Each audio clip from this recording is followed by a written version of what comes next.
Amigos, buenas tardes, bienvenidos a La Peste, capítulo número 23.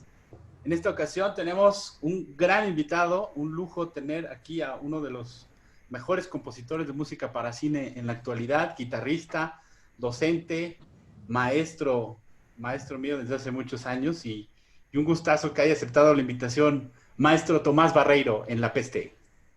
Hola, hola Alex, encantadísimo.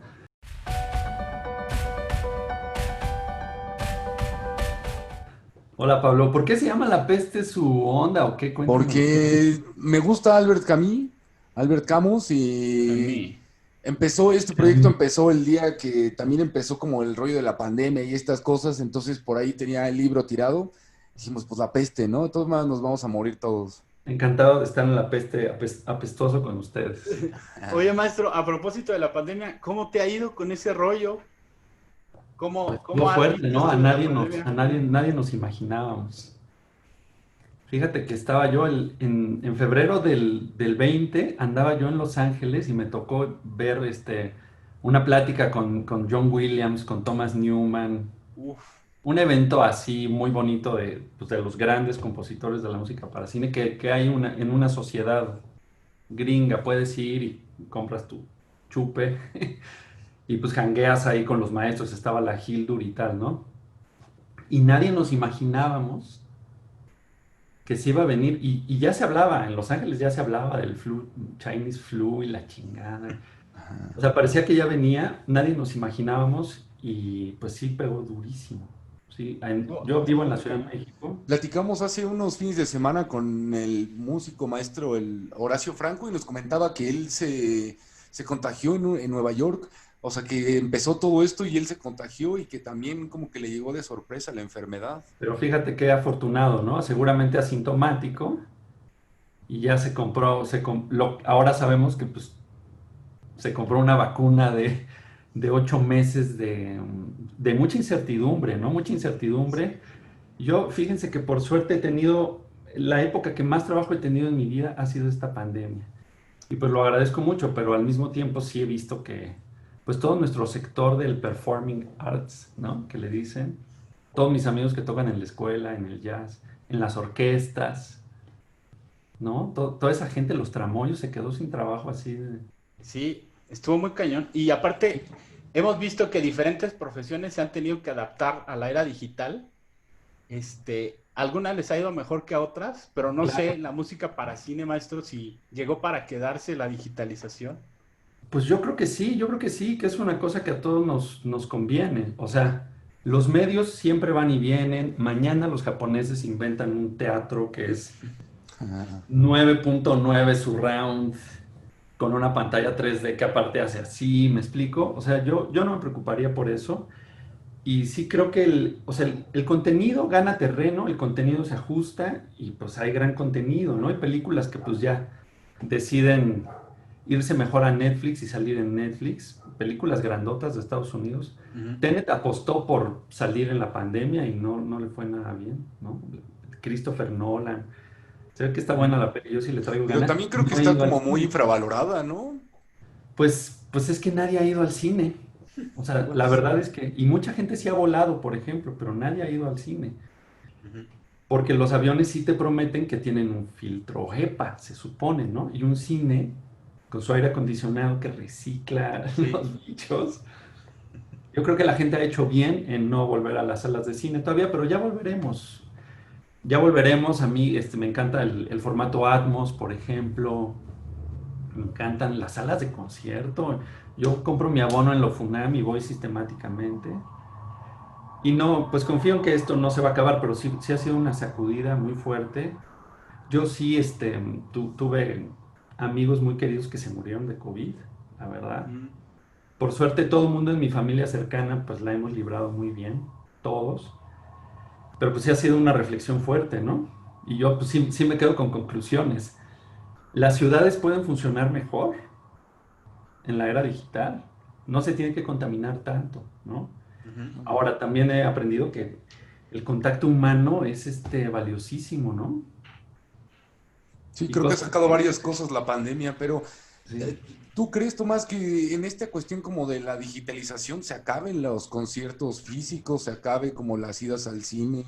Para los ¿Se conciertos sí hay transforma? un reto muy fuerte. El cine tiene la ventaja de ya haber estado pasando a digital desde hace muchos años, pues que no se peleó Martin Scorsese con Ah, sí. Cuarón hace un año, porque freaking Roma, it's a TV show, it's not a movie, pero está Ujú, filmada en 60 cuadros, no mames, es un peliculón, la verdad, claro. Roma. Y Netflix lo hizo muy bien, como decir, nosotros tenemos presencia, ¿no? Y entonces a mí me parece muy bien. Y hay pues toda una subtrama interesante que es, ¿qué va a pasar con el teatro en casa? Yo creo que la gente en general sí se va a animar un poco más a comprar unas bocinas raras y ver qué pasa. O sea, no sé, ¿no? Estamos en un trance difícil, pero yo lo que sí veo es que el contenido sale a la luz y hay buen contenido, ¿no? Hay series para televisión. Mejor llama a Saúl, You Better Call Saúl, que es Mm, como una precuela claro, post Breaking Breaking Bad, Bad. ¿no? Es una cosa espectacular, ¿no? Sí. Es un prodigio de contenido y es televisión. Sí. Y es wagneriano, lleva 4 temporadas de 13 capítulos.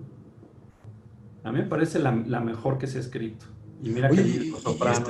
esta relación como México-gringa, ¿cómo la ves, no? Porque ahora vemos en esta serie también salen muchos actores mexicanos y salen como historias muy relacionadas entre los dos países. ¿Cómo ves Y esta? bueno, a mí sí me gusta, ¿no? Lo que ahora llamamos cuota de diversidad, a mí sí me gusta. No sé si vieron que los Óscares ya van a pedir en crew, en historia, una cuota de diversidad. A mí sí me parece muy bien. O sea, es como decir, oye, que todos puedan jugar es un statement que hace esta industria, ¿no? Entonces, Sí. a mí sí me parece muy bien. Ahora es cierto que hay clichés de contenido, ¿no? México igual a narcoseries. O sea, México ama a sus narcotraficantes. Vamos a hacer otra vez el túnel en reversa, vamos a hacer ahora, ¿no? Se ha pegado muchísimo. Sí, y a mí sí me preocupa ese cliché, pero al mismo tiempo, pues siempre han existido, siempre han estado ahí. Y pues la gente mexicana, quien sabe, pues sabe que cualquiera que haya ido, por ejemplo, a una cocina en California, sabe que el mexicano es trabajador, sí, sí, sí, sí, ¿no? Ha habido mexicanos ilustres, ¿no? Pregúntale a Octavio Paz, a Carlos Fuentes, a Mario Molina, o sea, Ujú. Recién fallecido. sí, premio Nobel de Química, un señorón. O sea, México Claro. siempre ha tenido este, a la Tibul y a Carlos Fuentes coexistiendo en el mismo estadio, ¿no? Y es la maravilla de nuestro país, chicos. Yo sí Exactamente. disfruto ser mexicano y sí veo que hay una hermandad. En el cine, pues los tres amigos haciendo sus pelis allá está padrísimo. Aunque yo sí debería decir, con toda la admiración que se le puede tener a estas figuras, que a mí no me parece que todavía hayan hecho una película mexicana. Roma es una película, es la más mexicana de todas, sin duda. Pero La forma del agua no es, El laberinto del fauno no es, ¿no? O sea, sí hay elementos mexicanos, pero no sé si podríamos hablar de una película mexicana, ¿no? Y a veces se presta mucho, yo he escuchado mucha gente que dice, es que Coco, la película mexicana, y yo así, no mames, no. Pero a Ajá. ver, permíteme, pero Coco es un peliculón, cabrón. ¿Por qué? Porque está muy bien hecha, suena divino, y sí, es un cliché de los mexicanos, pero está muy bien hecha, la abuelita. O sea, cuando hay detalle en las producciones, cuando hay valor de producción, cualquier tópico crece, en mi opinión, Ujú. ¿no? Y sí, tiene momentos, a mí no me encanta la rolita, Remember Me, no sé qué, se me hace Ajá. que Pero qué no es la más guitarrista profunda. grabó esas guitarras, ¿verdad? Sí, nuestro amigo, el maestro Mauricio Hernández, Músicas. un gran músico y un gran guitarrista. Saludos, Salud, donde quiera salud. que se Oye, encuentre maestro, el queríamos empezar maestro. que nos contaras, yo siempre he tenido mucha curiosidad de saber cómo llegaste a la música. Sé que desde muy pequeño estudiabas ya en forma música, no sé si de familia ya había una cierta tradición de estudiar. ¿Cómo llegaste a esta parte?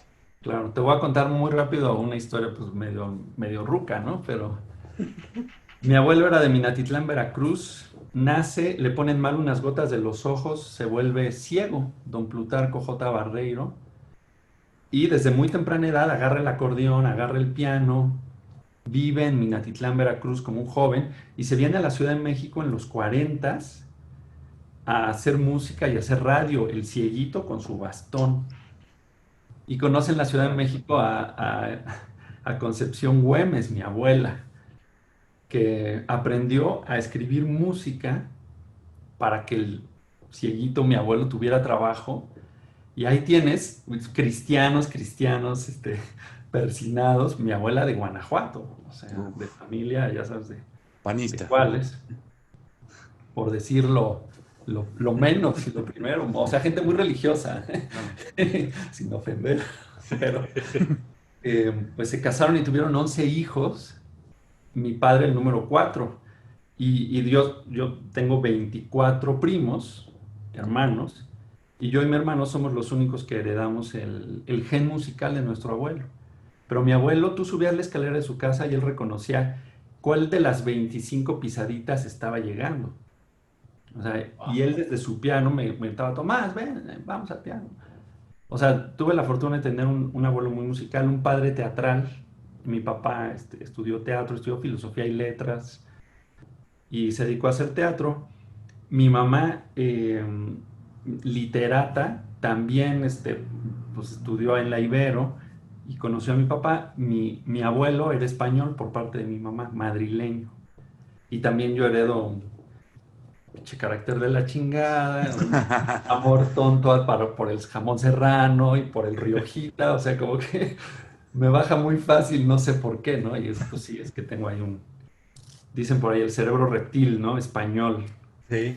Y los dos tocaban música, hacían canciones y una vez llevaron una guitarra a mi casa y mira, güey, este es re mayor. Yo tenía 6 7 años y friegue y friegue con el niño del tambor.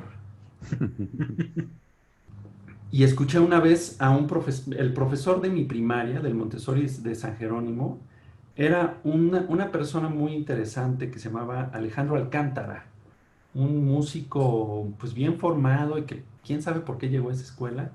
Y un día yo iba saliendo del salón y se le ocurre tocar, creo que en mi inconsciente, que era el Preludio 1 de Villalobos en mi menor o algo así, ¿no? Y yo nunca había oído la guitarra clásica, yo estaba muy chiquito y como que la vibración me atrapó, así, y me volteo y oigo esa guitarra. Me dice, pues es la guitarra clásica y toca un par de piezas para mí. Y pues ya, ahí pues me perdí y molestaba yo mucho a mi mamá, enséñame esta de los Beatles, enséñame este acorde, ¿cómo es así? Y mi mamá, ya no me estés fregando. Y me llevó a la entonces escuela de María Antonieta Lozano en San Jerónimo, porque quedaba cerca. Y entonces pues tuve la fortuna ahí de conocer a la maestra María Antonieta y ya, pues el resto de la historia ya te lo sabes, ¿no? Ya estudié y ya tal, pero sí, así fue como caí ahí. Y pues sí, la verdad es que siempre me sentí atrapado por la vibración musical desde ¿Y chiquitito. por qué la guitarra? ¿Por una cuestión de por parte de esta historia o tuviste la oportunidad No, de porque tocar mi otros hermano, mi instrumentos? hermano agarró el piano y yo agarré la guitarra y era como, esta es mía y ese es tuyo y cada Cada quien la quien. suya, así a capa y espada. Tú sabes cómo son los pleitos entre hermanos. Sí, nosotros nada más teníamos una guitarra de chiquitos, pues por eso tuve que aprender como diestro, siendo yo zurdo. Y este güey, pues nunca quiso cambiar las cuerdas. No, pero también creo que es un rollo o sea, de virtuosidad, de virtuosismo. O sea, yo me acuerdo que cuando éramos niños aprendimos que como a los 6 7 y, o sea, a mí me costaba muchísimo trabajo el solfeo, la música teórica y para Ale era como tan sencillo y le fluía tanto que dije, no, pues lo mío es cocinar, ¿no? Lo de él es tocar la guitarra. O sea, ¿sí crees, maestro, que hay una parte que se nace teniendo esas capacidades físicas o Sí, solamente es sí, dedicación? sí creo que hay una carga genética sin duda, pero creo mucho más fuertemente en que la carga genética de hecho se remodela durante la vida de uno. Y pues sí, yo creo en la educación, tú lo sabes, yo he sido maestro muchos años y yo sí creo mucho más en el trabajo que en la genética, la verdad. Aunque pues sí he visto que sí hay, pero uno nunca sabe dónde va a acabar. Si tú tocaste unos acordes de guitarra y luego eso te sirvió para cocinar delicioso y eres un chef que es feliz y que hace sus cosas padrísimo, ya la música tuvo un propósito, ¿no? Está genial. O Einstein, Pero, que tocaba el violín. pero crees que, o sea, también pienso que naces con un rollo de sensibilidad hacia algo, ¿no? O sea, esta partes como artísticas que tiene el ser humano, hay gente que las tiene mucho más desarrolladas que otras, ¿no? Y lo expresa en literatura, lo expresa en música, lo expresa como en estas Sí, pues expresiones sí, hay, artísticas. sí, hay combinaciones muy afortunadas, ¿no? De un entorno con una facultad y que pues, te marca un camino, pues a veces que pareciera más fácil, pero no te creas. O sea, yo, por ejemplo, pareciera que tenía un camino muy fácil.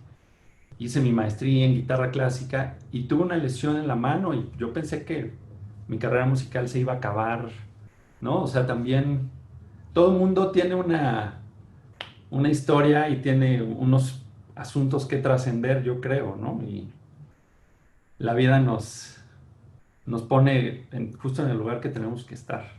En esa carrera guitarrística, maestro, te invitan al terceto de guitarras de la Ciudad de México con dos maestrazos, con Sí, un genio adorados. impresionante, pero también con un sentido del humor muy característico, ¿no?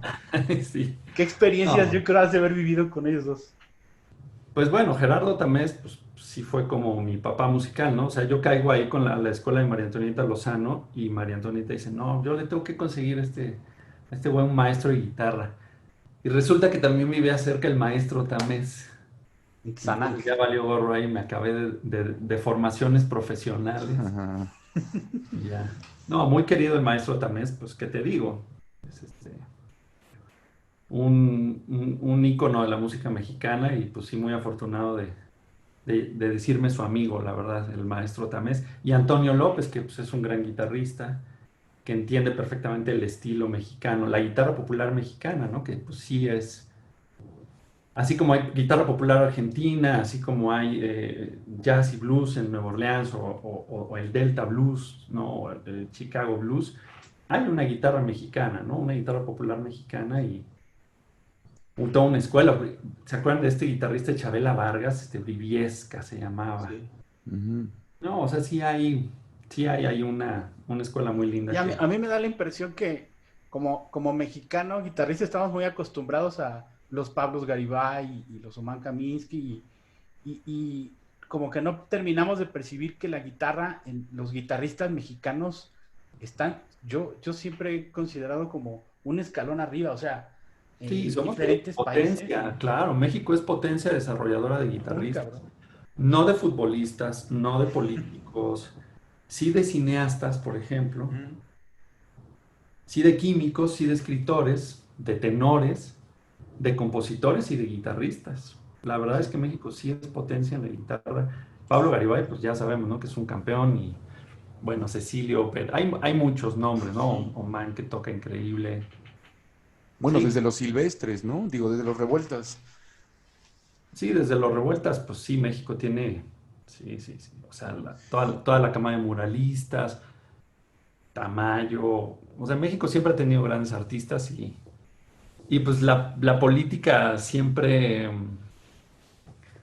quiere negar a sus artistas y no los apoya, pero México pues ha sido semillero de muchas cosas y pues es muy bonito tener una cultura guitarrística buena en nuestro país, la verdad. Sí. Pero Tomás, pese a esta cultura y esta tradición que tiene México artística, ¿por qué no ha impactado dentro de las escuelas o dentro de la sociedad mexicana profunda? Pues yo se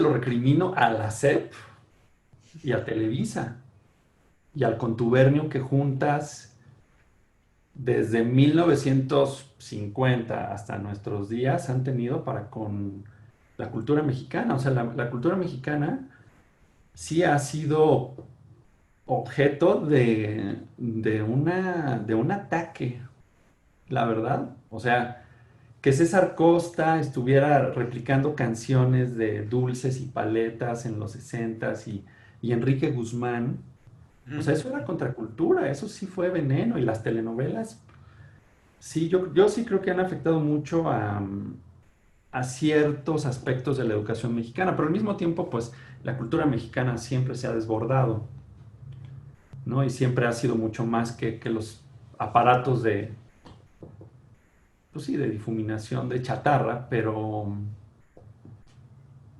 pues sí, por ejemplo, yo creo que a la música mexicana sí le hizo daño, ¿no? ¿Por qué México no tiene un Cerati? Exacto. México no tiene un Cerati. Y Rodrigo pudo haber sido un Cerati, pero pues Me en gusta el México rock and no. roll. Ajá, o sea, en Latinoamérica hubo dictaduras militares que por suerte en México no hubo, ¿no? Qué maravilla. Pero en México hubo dictaduras culturales. Y digo, la verdad es que México, pues sí, es un país muy afortunado. O sea, yo sí, entre más conozco a mi nuevo presidente de izquierda, más quiero a mi viejo dinosaurio de centro, aunque sea, sí, la verdad sí. ¿Sí, sí ves la cosa muy cabrona en ese sentido? Pues yo sí, pero yo sí, yo sí voté por el candidato de izquierda y a mí sí me ha decepcionado mucho, ¿no? O sea, yo no sabía que sí voté por un fanático religioso del, del béisbol y un persinado tan necio y que ha hecho muy mal muchas políticas públicas. A mí sí me parece, ¿no? Ya de la desaparición de los fideicomisos, pues, ¿qué te digo? A mí sí me parece muy grave, porque yo sí he sido testigo de procesos impecables en Fonca, en Fidecine, en Foprocine, en IMCINE, en Fideteatro, durante muchos años. Yo sí he sido testigo de procesos impecables, en donde los artistas hacen consensos académicos, se pueden llegar a fáciles resultados o se pueden encerrar 3 días y matarse, pero yo sí creo que eran fondos que se distribuían de una manera transparente, que sí es muy grave, que se dice que una película del maestro Felipe Casals, por costar 12 millones de pesos, ya el fondo era un nido de ratas. Yo creo que es muy Ah, exagerado. eso. A mí, yo he escuchado muchos comentarios que se quedan como muy, en la superficie de, no, ¿por qué le estamos dando nuestros impuestos a Eugenio Derbez? Y se pierden de toda la Eugenio lista. Derbez no necesita de nuestros impuestos. Eugenio Derbez ha hecho unas películas que son exitosísimas en taquilla. O sea, el No. cuate tiene como 300 millones de dólares en su cuenta de banco y el gobierno de México y sus fonditos le son totalmente intramusculares porque él se hizo en el músculo duro de Televisa. Mm. Y Pero, bueno, pero también, o sea, yo veo las salas de cine, porque creo que también parte del problema son sí, o sea, los cines particulares, ¿no? O sea, que el gobierno no ha tenido la posibilidad para poder fomentar salas de cine pública. Y, pero en este sentido, o sea, creo que pero el es un proyecto de proyecto, la Cineteca sí es un proyecto bonito, claro, Pablo. pero está centralizada, o sea, en la Ciudad de México, ¿no? O sea, en provincia hay poco cine público, o sea, hay en Pachuca, pero es un cine muy pobre, ¿no? O sea, el grueso de la población en realidad consume Cinépolis y consume como ese Claro, cine muy pero ¿qué comercial. películas quiere ver la gente? O sea, tú tampoco puedes culpar al público de no interesarse. Y yo por eso, a quien apunto el dedo es a la educación.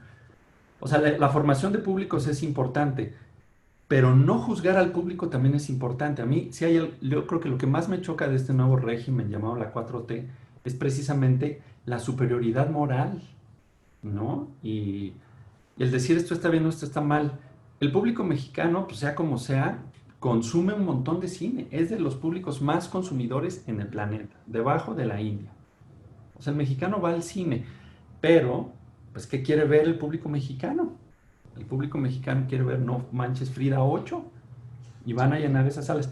Y tú no puedes culpar al público mexicano. O sea, yo creo que sí estaba sucediendo, justo antes de la pandemia, sí estaba sucediendo que la gente en México empezaba a escoger en un fin de semana una película nueva mexicana interesante que el chafísima blockbuster de Marvel Industria Hollywoodense, que ya la verdad también están muy cínicos en la basura que generan beligerante para la gente. Pero eso, o sea, yo sí creo que a largo plazo la competencia directa que el cine mexicano ha sufrido con el cine americano justo porque el TLC dice, a ver, agárrense a trancazos. Y pues las películas mexicanas sí, sí están en desventaja, pero al mismo tiempo también nos ha ayudado a evolucionar y tener un cine inteligente y tener un cine naturalmente competitivo, ¿no? Y pues se están haciendo películas bien padres. Ya no estoy aquí, que se ganó básicamente todos los Arieles de este año, es un peliculón precioso. Película. Cindy la Regia, me perdonan, pero es buenísima, es una película comercial y es una película inteligente. Está muy buena. Sí, sí, en ese sentido creo Etcétera, que etcétera. sí. Hay películas muy artísticas, Sanctorum está buenísima, hay cortometrajes, o sea, sí hay, o había, una oferta bien interesante de cine mexicano, Ujú. Y que ¿no? se han vendido, creo que en Amazon está todo el Festival de Cine de Morelia y el de Está Guadalajara, todo, sí, hay pero, películas muy bonitas, sí. pero creo que, o sea, sí, acceder a este tipo de cine sí es caro, ¿no? O sea, no, o sea, necesitas ser como, sí, un poco arriba del grueso económico de la población para poder acceder un poco a este cine, ¿no? A nivel Pues, educativo, ¿qué es acceder a cultural. este cine? O sea, también la democratización de los contenidos nos tendría que ayudar ahí. O sea, el buen cine pues lo consume quien quiere, pero, y yo entiendo, o sea, no es fácil consumir buen cine y el problema de la era de la hiperinformación en la que vivimos es que de repente una carretera de información atravesándote día y noche no significa que te fortalezca justo para lo que dices, que es tener la cabeza para decidir qué contenidos hay y tratarte de salir pues sí, de un flujo de basura mainstream que sí se tira, ¿no? Pero bueno, yo sí creo que en última instancia, pues la inteligencia tendrá que prevalecer y la gente sí tendrá oportunidades de ir escogiendo mejores contenidos. Sí tengo esa esperanza y sí veo a las generaciones diferentes, las generaciones que han tenido el YouTube, o sea, para la educación la pandemia ha sido durísima, ¿no? Claro. Yo sí he visto niños chiquitos sufrir porque se tienen que conectar a una computadora y tener clases en Zoom. Pero al mismo tiempo las generaciones más grandecitas, pues ya casi que tuvieron un entrenamiento de laboral, ¿no? Sí, Es interesante, o sea, está sí muy se está cabrón. reconfigurando. Oye, maestro, ¿cómo pasas de... Siempre catalogan a los guitarristas, en su mayoría como de cerrados, como que en su mundo, será por esta historia alternativa que tienen con la música, académica, pianística. Este, ¿Cómo pasas a la música para cine? ¿Cómo das ese salto? Entiendo que grababas antes como instrumentista algunas piezas y entonces dijiste, pues oye, yo puedo hacer esto súper bien. Sí, exactamente. Y pues sí es cierto, yo voy a hablar por mí y me voy a reír de mí y espero no ofender a nadie, pero bueno, yo a los guitarristas les digo guitarritetos. Y hablo de, o sea, yo era una persona que se podía estar 2 horas al día limándose las uñas, hablando de cuerdas, sabarés y encontrando diferentes maneras de voltear a mi barrios mangoré de mi altar, ¿no? Y practicando la catedral así y así, ¿no? O sea, es muy limitada la literatura guitarrística y sí, el instrumentismo de alto concertismo y yo diría que las hiperespecializaciones en general cierran la mente de los humanos, o sea, no son buenas, no son buenas. Lo vemos en las fábricas, ¿no? Los obreros que solamente hacen un tornillo así se vuelven locos.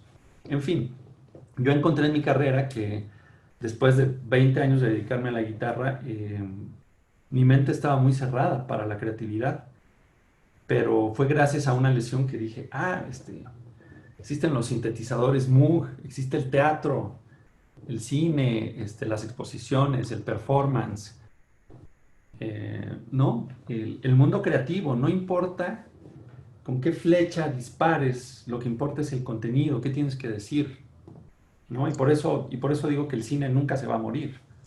Y en Ayer ese- vi la montaña mágica del maestro Jodorowsky, peliculón que les recomiendo ampliamente a quien no lo haya visto. Por ejemplo, ¿no? O sea, Claro. Y creo que chistoso, digo, yo no, o sea, toco un poco de música y he tenido acercamientos y gracias a mi hermano me ha abierto un poco al mundo musical, que es muy interesante, ¿no? Pero como una persona no música y tampoco no compositor, se me hace muy interesante conocer a compositores que componen música sobre una historia ya hecha. ¿Tú qué Claro. prefieres? ¿Como hacer primero la música o recrear primero a la música a partir de la historia? No, a mí me encanta entender la historia y que la historia haga la música. Sí, claro. Bueno, contestando más a tu pregunta, Alex, pues yo me metí al cine gracias a Alonso Ruiz Palacios, que es mi compadre, fue mi amigo de la juventud y la casi segunda infancia o adolescencia. Y él me empieza a invitar a sus proyectos de cine y de teatro. Y pues sí, para mí, por ejemplo, recibir el guión de museo para mí fue increíble porque qué necesitaba esa historia, para dónde iba, desde el punto de vista literario primero y luego como ya un objeto del cine, como un objeto audiovisual. Pues sí, a mí me encanta que sea la historia de donde brota la música, ¿no? ¿Qué quiere esta historia? ¿Cómo esta historia puede ser capaz de inventarse a sí misma una música? Como Las Niñas Bien, me parece que sí logra esto, ¿no? Tener, pues a final de cuentas, unas niñas que comentan un poco esta historia, pues sí, trágica, pero muy sutil. Sí, entonces ya me gusta mucho leer los textos, conocer las historias y pues por suerte he tenido, pues sí, historias interesantes para poder colaborar. Acabo de terminar mi primera película en Estados Unidos, se llama Bad Hombres, y es una historia sobre un equipo de béisbol en la frontera. Este equipo es mitad mexicano, mitad americano y juega en Laredo y en Nuevo Laredo. Los chavos tienen que cruzar la frontera, Trump amenaza con poner una reja y poner una rejota arriba de esa reja. Y bueno, es muy desafortunado, ¿no? El presidente Trump y todo lo que ha dicho y cómo se ha referido a los mexicanos ha sido pues, realmente, híjole, Ya mero, me faltan palabras, ¿no? Pero a muy ver si en grosero. noviembre se nos hace el milagrito. Yo creo que sí yo creo que sí lo van a quitar, yo creo que sí.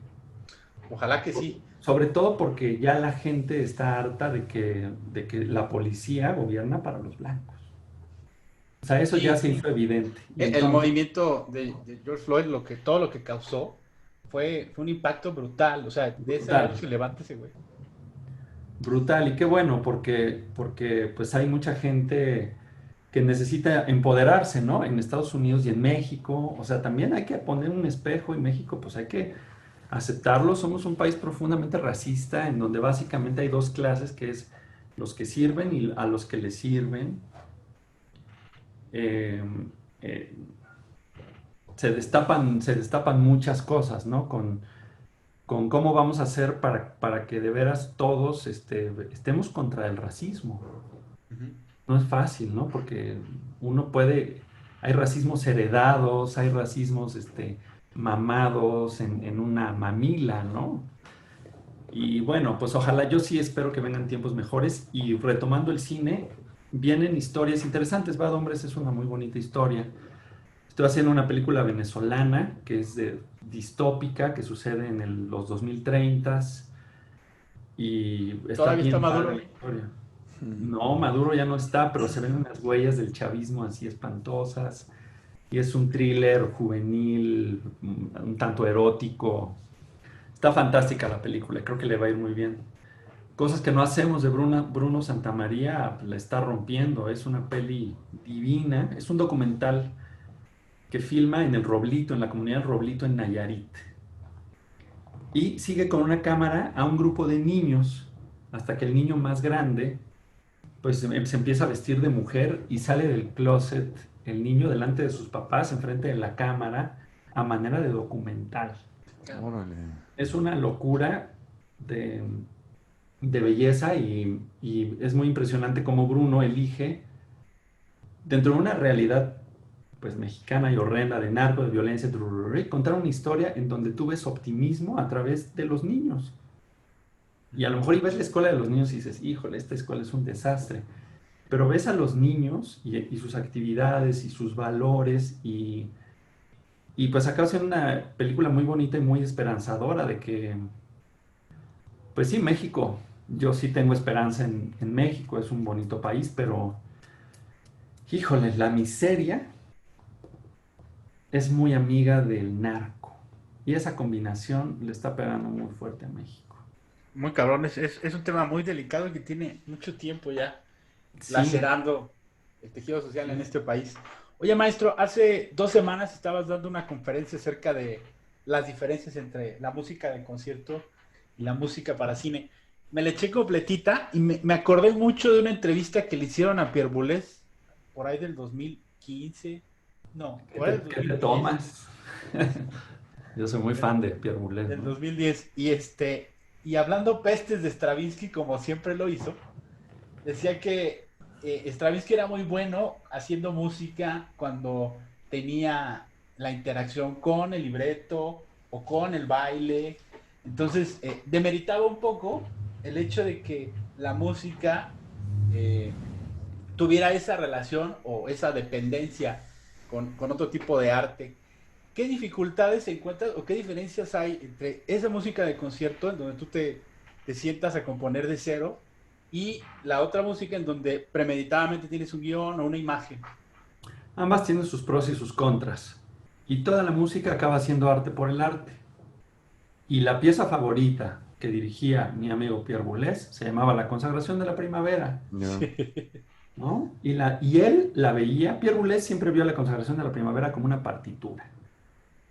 Y es una partitura que trascendió profundamente a su danza y a su, ¿no?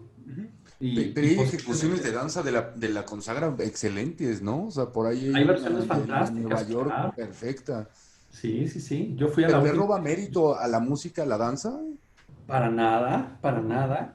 Y la maravilla es que los medios se reinterpretan y las partituras tienen una forma muy noble de recrearse, pero los objetos cinematográficos pues también son bellísimos y los objetos de la danza también. No sé, entonces, bueno, yo creo que pues Pierre Boulez fue muy importante en su momento porque era muy importante que alguien fuera tan crítico y el pensamiento que nos deja Pierre Boulez en la segunda mitad del siglo XX es maravilloso porque es cuestionador y es intelectual y Claro, es teórico. modernista, Transgresor. Sí. es transgresor, pero pues, Igor Stravinsky es el compositor más importante de la primera mitad del siglo XX y no sé si Pierre Boulez es el compositor más importante de la segunda mitad del siglo XX. Para mí no, para mí es Giorgi Ligeti. Para mí es Giorgi Ligeti, que es sureño, la música de Ligeti es sureña, es y mira cómo Kubrick la inmortaliza, ¿no? Sí. Pero pues la música de Ligeti fue música por la música misma siempre. Es decir, para mí, pues lo importante es el arte y lo importante es estar haciendo cosas y pues ya el tiempo dirá, ¿no? Pero no creo que es bonita la medición de si va a ganar Stravinsky o Boulez. Lo bonito son las obras. Bonito Repons, bonito Surancis, bonita la consagración de la primavera, los haikus de Stravinsky, la sinfonía en los salmos, ¿no? Sus octetos, la sinfonía para instrumentos de aliento, ¿no? O sea, Stravinsky tiene obras muy conmovedoras y el pretexto con el que las hizo es lo de menos. Entonces, pues yo hago música con muchos pretextos y me gusta a veces hacer reggaetón, a veces hacer música microtonal, a veces hacer desfases microscópicos con Moogs, a veces hacer rolitas sencillas mexicanas en la guitarra o hacer electrónica. Cosas tan simples y a la vez tan complejas como los aplausos que utilizaste en Niñas Bien, Sí, ¿no? pues sí, sí, ahí. Pero creo que también como espectador a mí lo que me sorprende mucho es como esta generación de armonía que tienen los artistas, ¿no? O sea, los directores de cine, cómo pueden armonizar la música y cómo pueden armonizar Claro, la imagen, ¿no? claro. Se me hace excepcional. Pero también, por Precioso, ¿no? ejemplo, yo he visto películas en donde a mí me gusta Hans Zimmer, ¿no? Y cómo Hans Zimmer genera una cuestión de transformación sobre lo que estás viendo, ¿no? Entonces, yo vi, por ejemplo, Interestelar, que es muy buena la película, pero se me hace fundamental la música, porque Zimmer se me hace un genio. En Batman hizo lo mismo, el Es un tipo. peliculón. Y bueno, hablando de grandes duplas, ¿no? Christopher Nolan y Hans Zimmer, pues dejan 3 o 4 o 5 películas así sobresalientes, ¿no? Interstellar, pues es un peliculón y tiene una música genial. A mí en particular me gusta la dupla que hace Alexander Desplat con Wes Anderson, Mm. ¿no? Ujú. En particular en el Fantastic Mr. Fox y La Isla de Perros, 2 películas de animación para niños que son de una belleza arrobadora. O bueno, Darjeeling Express también me parece un peliculón genial, ¿no? Bueno, Tim Burton con Danny Elfman, Ujú. ¿no? Inventaron una estética juntos, Claro. ¿no? Y puedes oír la música de Danny Elfman en una sala de concierto, claro que sí. Puedes ir a una exposición de los disfraces de Gary Burton y sus películas. Claro que sí, o sea, la experiencia artística siempre ha sido capaz de trascender a la media, al medio, ¿no? Entonces, sí, a mí eso es lo que me hace, lo que me llama mucho. Y la música de concierto, pues debe ser también como una película. O sea, una pieza debe ser un universo en sí mismo, Ujú. ¿no? Surancis de Pierre Boulez es una pieza para 3 pianos, 3 arpas, 3 percusionistas. O sea, es el abuelo del surround y del sonido 360 esa pieza, ¿no? Y mm, eh, es como una película en el sentido de que genera un mundo en sí mismo, ¿no? La favorita de Yorgos Lanthimos, creo que es de mis películas favoritas, valga la redundancia, por la manera en que logra hacer un lenguaje por sí mismo, Ujú. ¿no? Oye, Y bueno, maestro, sí, la, ¿cómo es la relación del compositor con el director? ¿Cómo te gusta abordar los proyectos? Yo sé que necesariamente no hay, nunca sucede el ideal, siempre las cosas cambian continuamente. ¿Cómo a ti te gusta iniciar el proceso de hacer la música para una película? pues mira, yo siempre les digo el mismo rollo a los directores. Cuando yo llego a la película, yo puedo ser un buen crítico de la película. O sea, a mí un tercero me muestra su película y yo la veo de fresco y tengo muchas herramientas para decirle, oye, esto, veo esto, otro. Puedo ser un buen compañero, quiero ser un buen compañero de crítica. Entonces él dice, padrísimo, bueno, pues yo creo que la música debe ir por aquí, por aquí, por aquí. Y yo me sumerjo a las profundidades de la película. ¿Qué es esta película? ¿Qué significa para mí? ¿De dónde salen? ¿Cuáles son las justificaciones que esta película me da para crear la música? Entonces yo me abandono al ámbito de la música, del sonido y creo, compongo y le mando muchísimas pelotitas pequeñas de ping pong al director que se llaman cues.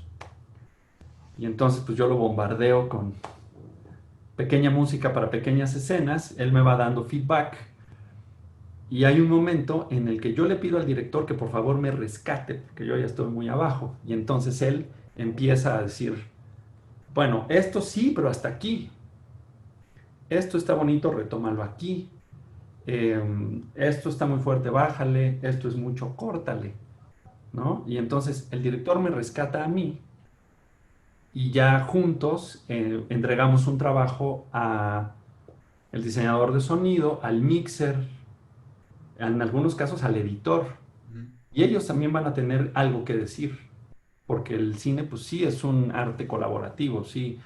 Una película la tocan muchas manos, ¿no? Cientos o miles de manos. Y pues es bonito eso, ¿no? Que a veces un tercero como el diseñador de sonido todavía puede aportar mucho y decir, oye, esta música aquí, acá, acá. Y pues ojalá que sí, que las obras hablen por sí mismas, ¿no? Y que sean bonitas y que el mismo músico y el mismo director se puedan tomar un café 10 años después y verle y decir, oye, seguirle encontrando cosas, ¿no? Y decir, mira, esto qué bonito, esto tal. Porque una película pues es un ente al final del día, ¿no? Y ese ente tiene que tener una vida propia. Y pues ahí a mí me gusta pensar que esos entes hablarán por sí mismos, ¿no? Por eso me gustan mis discos en Spotify, yo los pulo muchísimo antes de sacarlos porque sí me gusta dejar así como, esto es lo que yo me imaginé y espero que sea de cierta trascendencia, ¿no? Aunque sea chiquita. Tengo como 300 oyentes al mes en Spotify. Bueno, Tomás, creo que estamos llegando al final de esta entrevista, pero pues agradecerte y también pues expresar como mi admiración por tu trabajo. He visto como, no solamente como te he visto en conciertos, te he visto tocar como ejecutante, pero también como compositor. Creo que ha sido las películas en donde has trabajado, me ha gustado muchísimo esta combinación que ha tenido y la música que has creado para estas películas. Y bueno, también agradecerte que estás en el programa de La Peste, pese a que por muchos años tienes conociendo a mi hermano. Y pues te agradecemos también que hayas estado aquí. Maestro, vas a Encantado estar de la dando vida. un taller beethoveniano por ahí, ¿verdad?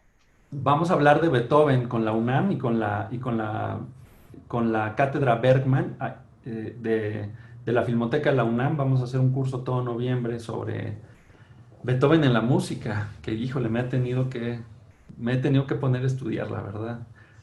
Retomar así mi literatura beethoveniana y las películas, pero sí, pues estoy muy contento de la mano con Cultura UNAM y con la Filmoteca hacer este curso que pues explorará la aportación de Beethoven en el cine, que pues es directa, es indirecta, es tácita, luego es muy fuerte, es literal.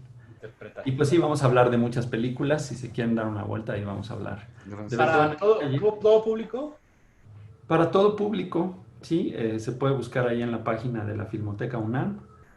Creo que tiene un costo y hay un diploma, o sea, es un diplomado, creo que tiene un valor curricular ahí de los de la UNAM, para quien quiera acceder. Y pues sí, entraremos a mucho detalle, ¿no? Con mucha obra de Beethoven. Qué chido. Y con muchas películas, muchísimas películas, ¿no? Hay como, híjole. Creo que Maestro, hay... ¿qué películas vienen, que se estrenen, que hayas hecho la música para estar pendiente? Bueno, viene Bad Hombres, que se estrena en octubre en Estados Unidos. Cosas que no hacemos ya está circulando y sale en el Festival de Morelia. Territorio tendrá una corrida comercial. Película de Andrés Clarion. Matando Cabos 2, La Venganza de Mascarita. Esa, ahí viene la película, ahí viene el CD. Tengo que decirte Juanpi ya nos hizo spoiler, que Juanpi nos vino a spoilear. Sí, nos hizo un poco de spoiler, Juanpi. Qué chulada, maestro. Sí. Está muy bonita la película. No, y la música quedó impecable. Está bonita, estamos muy orgullosos de eso. Ojalá que vea la luz pronto.